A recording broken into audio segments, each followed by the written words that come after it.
Olá, pessoal, sejam todas e todas muito bem-vindos a mais um programa Chá com Democratismo. Hoje nós estamos conversando com a professora, conversaremos, né, com a professora Gabriela Araújo. Quem está aqui comigo para me auxiliar nessa conversa é a nossa aluna Edileuza. Edileuza, seja muito bem-vinda, obrigada pela presença aqui hoje. E foi um prazer enorme, né? Quando a professora Gabriela aceitou nosso convite, eu falei, nossa, que felicidade, porque ela é a pessoa para falar sobre esse tema, sobre a questão da participação popular na democracia. A professora é uma amiga querida, uma pessoa que eu gosto muitíssimo e que admiro muito todo o trabalho e a professora sempre escreve muito a respeito desses temas. Então, eu sou muito da opinião que a gente não consegue falar sobre aquilo que a gente não domina. Então, assim, a preocupação, o recorte que nós fizemos para os convites foi sempre pensar quem trata sobre isso, quem conversa, quem conhece, quem estuda a fundo. Então, realmente, o convite foi nesse sentido e nós ficamos muito felizes quando tu concordaste, tu aceitaste o nosso convite. Obrigada pela sua presença aqui hoje.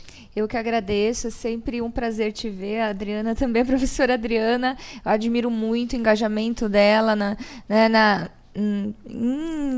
deixar o direito mais acessível também para as pessoas, para a sociedade, é um pouco o tema sobre o qual a gente vai falar aqui.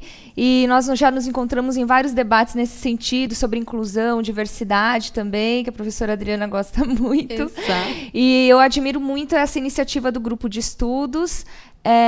E falando um pouco já, assim, entrando no tema, né, para a gente não perder tempo, porque nós temos só 20 minutos. É muito curtinho, é muito rápido. Curto, então vamos, né? É um prazer estar aqui também com a professora Edileuza, que é aluna aqui, mas ela acabou de me contar um pouco antes que ela também é educadora, já é professora também em outra área. Então, sobre democracia participativa, né? A Constituição Federal, ela fala sobre o voto direto, secreto, sufrágio universal, que nós todos estamos acostumados há 4 anos ir às urnas, né, escolher os nossos representantes.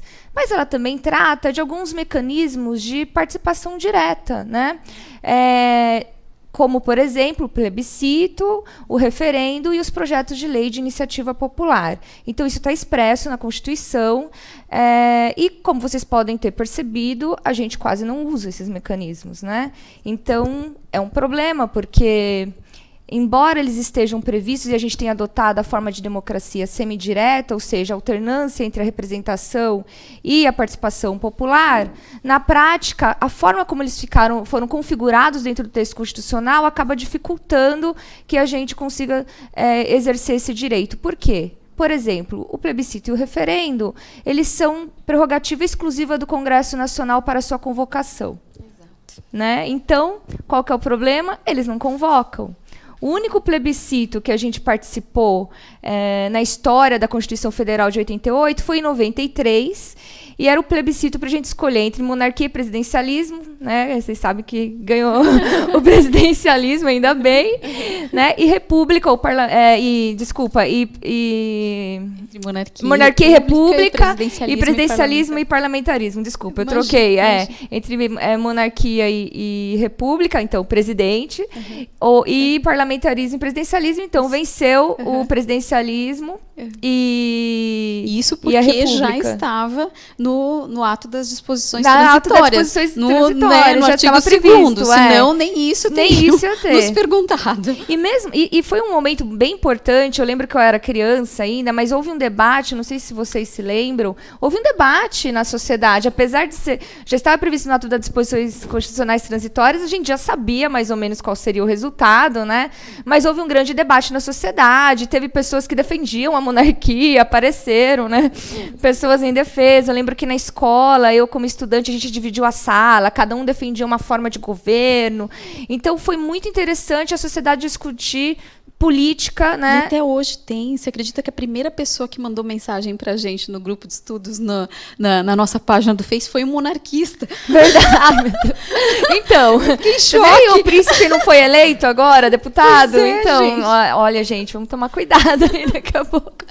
Mas, enfim, já estava previsto e aconteceu o plebiscito. E aí, para explicar, voltando um pouquinho, porque eu falo muito rápido, é uma coisa, né, que os meus alunos reclamam também. Plebiscito, o que é plebiscito? Que a gente tá falando também para um público que não é do direito, né?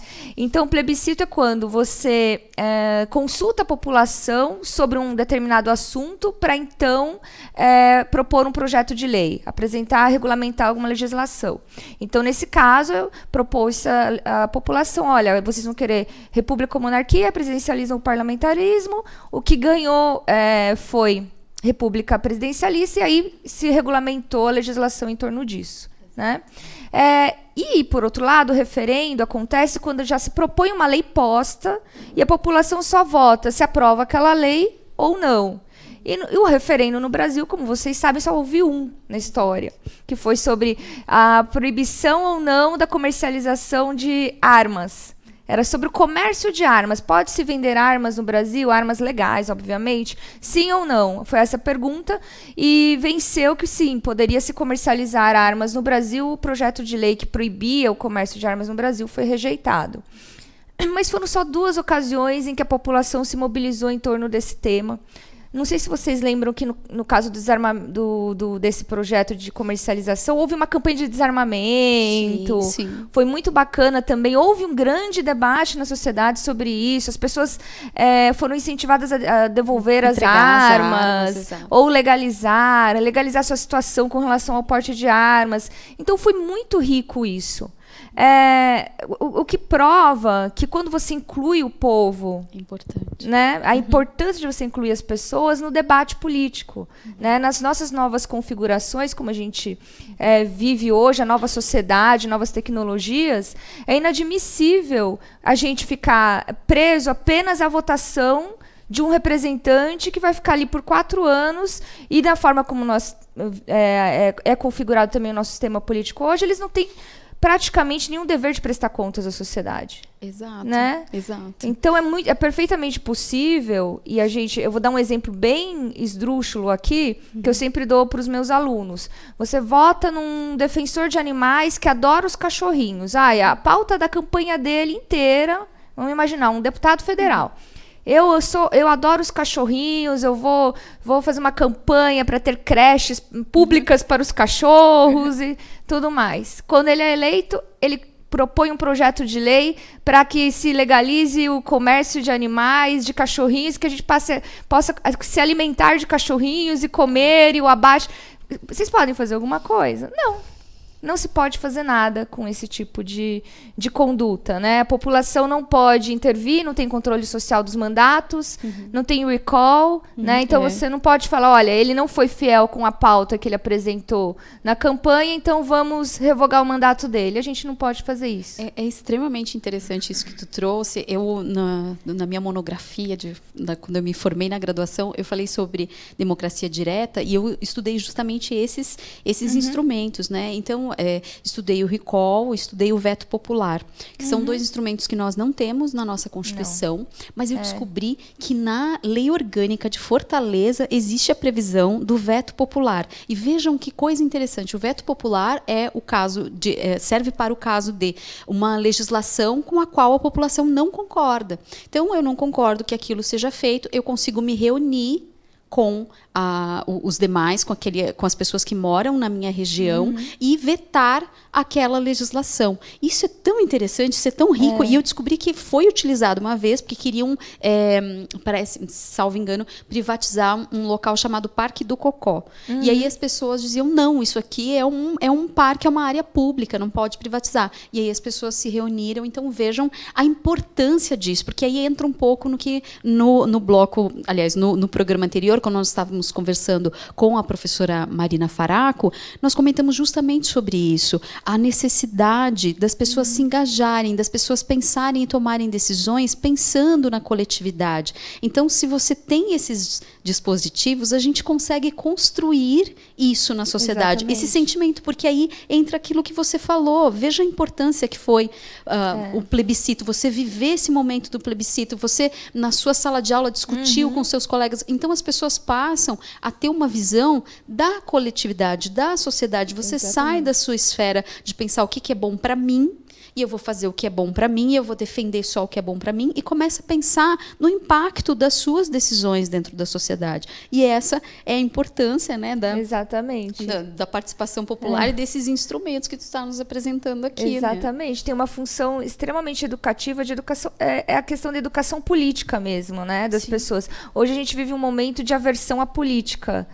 Vocês sentem como se fosse uma coisa ruim. Como se fosse uma coisa ruim. Ou assim, os políticos são maus, eu não gosto de política, mas política é a nossa vida, né? Exato. Política é o que a gente escolhe, que a gente tem que tomar decisões coletivas todos os dias. E quando a gente elege um representante, ele está lá nos representando no parlamento, principalmente o parlamento, que eu acho que é a casa mais importante, que a gente deveria ter uma relação muito mais próxima do que a gente tem hoje, porque são eles que formulam a legislação e as condutas que nós vamos nos submeter, que nós vamos ser obrigados a nos submeter, e a gente simplesmente vota porque é obrigado, né? Exato. A gente, eu digo assim, a sensação do comum é essa, eu voto porque eu sou obrigado.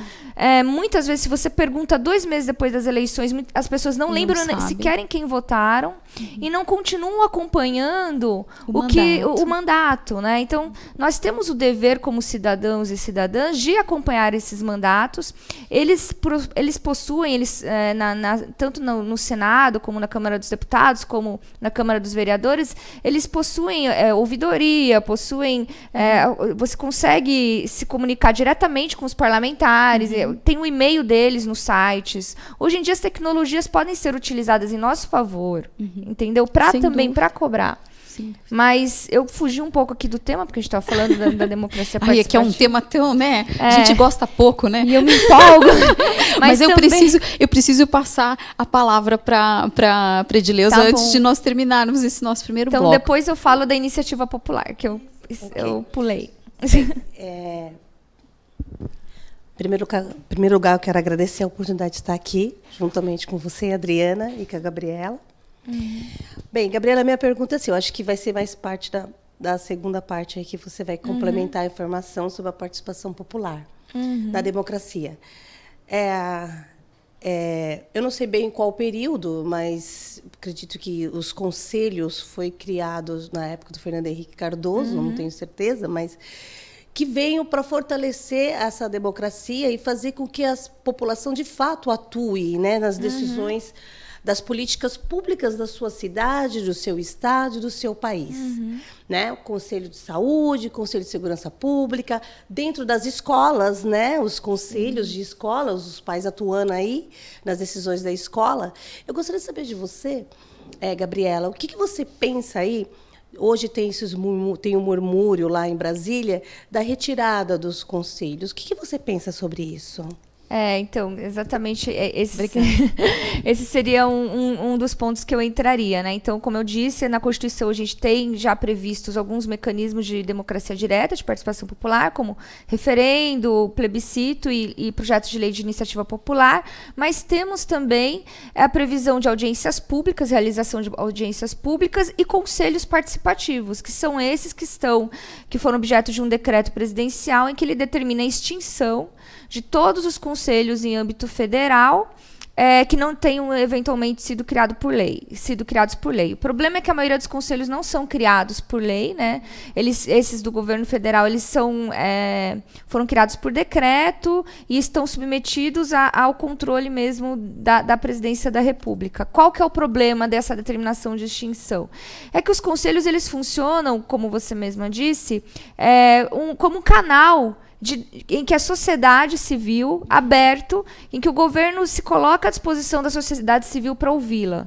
Né? Então, não é a importância do conselho é a abertura de um fórum de debate em que a sociedade pode apresentar propostas de políticas públicas, formular em conjunto com o governo políticas públicas e fiscalizar também, eventualmente, a sua atuação. Olha, denunciar, isso aqui não está bacana, por exemplo, na área da saúde, olha, o governo está investindo muito nesse medicamento, mas nós temos uma denúncia internacional de que esse medicamento é nocivo, né? Tem algum efeito colateral, e apresentarem propostas. É lógico que eles não têm uma função terminativa, mas eles devem ter essa força quando o governo for tomar alguma decisão. E o governo, ele é obrigado a ouvir a sociedade, de alguma forma, né?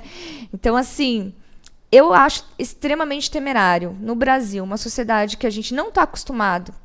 Eu estava até aqui agora criticando a versão que as pessoas têm à política.